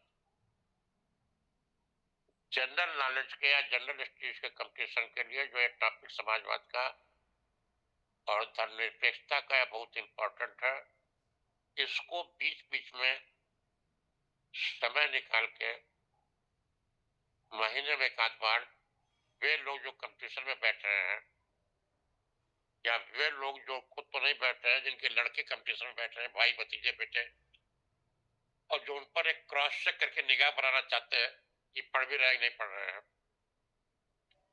वे इसको महीने में, 2 महीने में, 3 महीने में, जब जैसा समय और अवसर मिले, इन 2 टॉपिक्स को जरूर देख लेंगे। धन्यवाद जी, बहुत बहुत धन्यवाद गुरुजी। आज ये चीजें समाजवाद कितनी बढ़िया एक्सप्लेन हुई हैं कि सारा कारण और कारक क्या है स्पष्ट दिखाई देने लगा। हमारे बीच में अन्य साथी उपस्थित है, उनके सवाल पूछ लेते हैं। सुदर्शन सूर्या, माइक अनम्यूट करें, अगर कुछ प्रश्न हो तो अपनी बात अवश्य रखें। सुदर्शन सूर्या जी। सर सर्वप्रथम सर को प्रणाम, चरण स्पर्श। और सर सबसे पहले तो मैं आपको धन्यवाद देना चाहता हूं कि आज आपने इस समाजवाद और उसकी उसकी अभी वर्तमान के समय में जो प्रासंगिकता है उस पे उसकी इतनी तह तक आप गए कि सैद्धांतिक रूप से स्टार्ट हुई चर्चा और पहुंच गई पूरे व्यवहारिक तल पर जाके चली गई, और व्यवहारिक तल पे भी बहुत अंदर तक चली गई जो, और उसके यहाँ तक आपने प्रभाव बता दिए कि जैसे जो गड़बड़ियां रिक्रूटमेंट प्रोसेस में, हालांकि मुझे इतना अधिक ज्ञान नहीं था उत्तर प्रदेश में इतनी अधिक पिछले कई दिनों में जो गड़बड़ियां हुई, लेकिन ये मामला काफी तूल पकड़ रहा था, पूजा जी वाला, जो पूजा IAS वाला, तो उसके लिए थोड़ा सा, और अभी क्या है सोशल मीडिया और ये सब चीजें हैं, इसलिए थोड़ा सा पता चल गया था। तो ये जो आपने बताया, और सबसे बड़ी समस्या जो लॉ एनफोर्समेंट की जो आ रही है, तो इसके लिए जो आपने हम लोगों को जागरूक किया, इसके लिए तो बहुत बहुत धन्यवाद। लेकिन आज का मेरा क्वेश्चन बहुत छोटा सा क्वेश्चन है, और इसका उत्तर भी बहुत छोटा होगा, लेकिन थोड़ा अलग है, परीक्षा की दृष्टि से नहीं है। मैं बस यही पूछना चाह रहा था कि इसको लेके समाज में जागृति कैसे लाएं, और कैसे इसके लिए कोई अभियान चालू किया जाए या एक जन आंदोलन खड़ा किया जाए। देखिए, मैं पूछ रहा हूं कि जो कंपटीशन में बैठने वाला लड़का खाली डेट बढ़ा दी जाए, घटा दी जाए, चांस बढ़ा दिया जाए, घटा दिया जाए, इसके लिए सड़क पा के आंदोलन कर रहा है, लाठी खा रहा है, जेल जा रहा है, और एक मुद्दा जो उसके जीवन को इतनी बुरी तरह प्रभावित कर रहा है कि लाखों नौकरियां खाली फर्जी ट्रांसफर के जरिए भर दी जा रही हैं, उनके लिए कोई न घूस की परीक्षा हो रही है, न परीक्षा लिया जा रहा है, घूस देने जो होता है, जुगाड़ देने जो होता है। केवल एक अधिकारी जो ट्रांसफर करने में सक्षम है उसको पकड़ लीजिए, एक जिले से दूसरे जिले में ट्रांसफर हो गया, मैटर हुआ। एक नेता पकड़ लीजिए, एक अधिकारी पकड़ लीजिए, पूरा खेल चालू हो गया। इतनी बड़ी बेरोजगारी का और इतने बड़े अक्षम लोगों के नौकरी पाने के कारण बन रहा है, और दूसरी ओर कि फर्जी जाति प्रमाण पत्र, फर्जी आर्थिक स्थिति प्रमाण पत्र, एक मंत्री का भाई इसी प्रदेश में पाया गया। EWS आर्थिक रूप से निर्बल व्यक्तियों में सर्टिफिकेट में लिए हुए, और उसके आधार पर डिग्री कॉलेज की नौकरी सरकारी पद। ये तो अखबारों में छपी। ऐसी हर समाज की तमाम घटनाएं हैं। मैंने पीछे के क्वेश्चन में कहा था कि कुछ जात स्ट्रक्चर के साथ साथ कुछ टाइटल्स को पकड़ने की होड़ ऐसी चली कि उसमें जब तक गहन छानबीन न हो तब तक किसने फर्जी सर्टिफिकेट दिया है, शकल से और उससे क्या नाम है, नाम से नहीं मालूम होता। संघप्री गौतम जी अनुसूचित जाति के हैं, शीला गौतम जी ब्राह्मण हैं, कुंवर फतेह बहादुर सिंह जी अनुसूचित जाति के हैं। अब फतेह बहादुर सिंह जी वीर बहादुर सिंह के पुत्र हैं, क्षत्रिय हैं। अब अगर ठोक के भाव शर्मा हर तरह के लोग लिख रहे हैं, सिंह सभी लोग लिख रहे हैं, मैं उसको गलत नहीं कर रहा हूं, लेकिन जात प्रमाण पत्र लिखते समय लेखपाल से लेके ऊंचे तक सबको ये बात देखनी चाहिए कि नहीं देखनी चाहिए। खाली जात प्रमाण पत्र, शैक्षिक प्रमाण पत्र, निवास प्रमाण पत्र का चेक करा लिए जाए तो मेरा विश्वास है कम से कम 1 लाख आदमियों को केवल उत्तर प्रदेश में नौकरी छोड़ने से निकाल के बाहर करना पड़ेगा, जेल भेजना पड़ेगा। ये बीमारी इतने घातक स्तर पहुंच गई, बेरोजगारी नहीं होगी क्या? और इसमें कोई भी मैंने कंट्रोवर्शियल टॉपिक इसलिए आरक्षण त्याग कर नहीं लिया है। जनरल, ओबीसी, एससी तीनों वर्ग के लड़के इसकी मार से प्रभावित हैं। ऐसी हालत में इसके लिए कोई जरूरी नहीं सड़क पर उतरना ही पड़ता है। लाखों लड़के कंपटीशन में बैठते हैं, खाली हर आदमी खाली एक ट्वीट कर दे और उसको रीट्वीट कर दे, पूरे प्रदेश में, पूरे देश में हाहाकार मच जाएगा। सारा काम छोड़ करके एक कमेटी बैठा करके इसकी 1 हफ्ते में रिपोर्ट लेनी पड़ेगी। जो बातें हो रही हैं, जिनके हितों की हो रही हैं, आप कोई ट्वीट करेंगे, आप मुझे बता दीजिए, इस टॉपिक को ट्वीट करके देख लीजिए। हो सकता है अगर आपका व्यक्तिगत बहुत असर ना हो तो 100 लोग भी रिट्वीट ना करें। इसमें किसने रोका है? इतने पढ़े लिखे बेरोजगार लड़के हैं, हर वर्ग में हैं। अगर उनकी ओर से खाली ट्विटर और फेसबुक पर इस पर खाली लेख लिख दिया जाए, 2-4 लाइन लिख दी जाए और उसको रिट्वीट कर दिया जाए, उसको शेयर कर दिया जाए, इतने में ही पूरे देश में इतना हाहाकार मच जाएगा कि हर जांच पड़ताल हो जाएगी और चीजें रास्ते पर आने लगेंगी। हम इसके लिए सरकार को दोषी नहीं मानते, हम इसके लिए पीड़ित व्यक्ति को दोषी मानते हैं। क्या पढ़े लिखे पीड़ित वर्ग के लोग दिन भर तमाम लोगों के फोटोज को शेयर करते हैं, इनको शेयर करते हैं, उनको शेयर करते हैं, जो उनकी खुद के जिंदगी और मौत का सवाल है, क्या उसको शेयर नहीं कर सकते? क्या उस पर लिख नहीं सकते हैं? बाकी जिनके और कोई ढंग से गुजरा हुए उस ढंग से चलें। हर आदमी की लड़ने की स्टाइल होती है। मैं तो मोस्ट सिविलियन स्टाइल बता रहा हूं, उतने भी हाथ पैर किसी भी सरकार को, किसी पार्टी सरकार हो, उसको भूल जाएंगे कि खाली भाई 23-24 आईपीएस अफसर जिन पर आरोप प्रमाणित हुए, क्या हुए? जिस दो वर्दी लो जैसे सीरियल को जिस स्टैंडर्ड माने जाने वाले टेलीविजन ने छापा, एबीपी टेलीविजन ने छापा, अगर उसने गलत छापा तो उस पर एक्शन होना चाहिए था, सही छापा तो उस पर कार्रवाई होनी चाहिए थी। कुछ भी हुआ? किसी भी, सबके हाथ चुके, हर वीआईपी केस में फंसे हुए हैं। 80% के जानकारी में, कुछ के गैर जानकारी में जब बात खुलती है तो सब लोग राणे राण समझावे कोई सती न होने पावे वाली जो देहात में कहावत कही गई है, वही कहावत चरितार्थ होने लगती है और कुछ हो नहीं। इसे बिना, इसके लिए एक जागरूकता फैलाई जानी है, जिसका कि एक चरण यह भी है जो हम लोग कर रहे हैं। इसको सुनने के बाद आप जो करेंगे, समाज में इस पर चर्चा कीजिए। जहां बैठते हैं खाली टाइम में 2-4 मिनट चर्चा कर लीजिए। फेसबुक पर लिख दीजिए, ट्विटर पर लिख दीजिए कि भाई क्या हुआ कि पूजा जी का, उनके गुरु जी का जिन्होंने भर्ती किया था, इन दो की तो गलती थी। इन दोनों को जेल भेजने में, सरकार को लायबिलिटी फिक्स करने में, लायबिलिटी तो फिक्स करने के लिए सबूत बाकी चाहिए।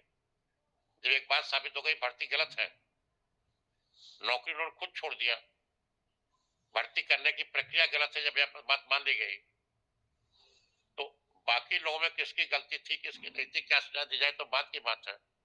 इन दो तक को सजा नहीं मिली और ऐसी बराबर घटनाएं हो रही हैं और जितनी भी घटनाएं हाईलाइट नहीं, उनकी छोड़ दीजिए, जो हाईलाइट हो गई हैं, जिनको पूरा देश ने पढ़ा, अखबार में पढ़ा, टीवी में देखा, उनमें तक कोई कार्रवाई नहीं हो रही है।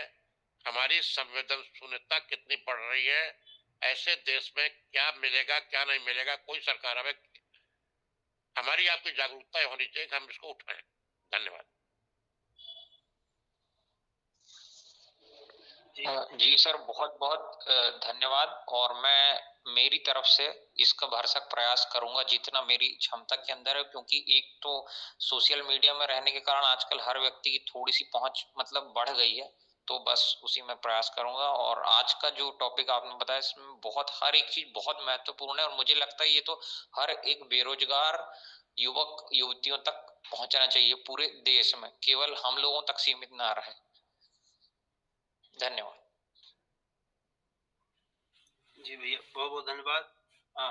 अवध कुमार सर, अवधेश सर, हमको लगता है सर सो गए।